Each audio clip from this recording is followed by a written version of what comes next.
जय माँ Samalei welcome to my new blog. आशा कर सब भल थी। आज है फेब्रुआरी 18 महाशिवरात्रि है। तो मंदिर मुझे आज बार प्लान अच्छे तो जाऊँ महेश के आनबी तार बाद मंदिर जीमा।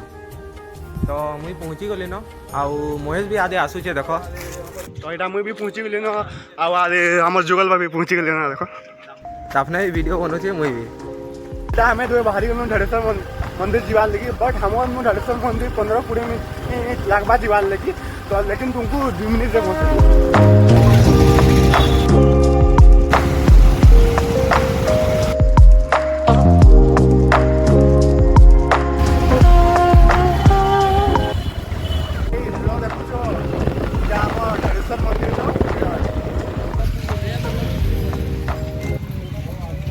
तो भाई पार्किंग ठीक रहा है जानी से बोल सुबह इतना भीड़ अच्छे।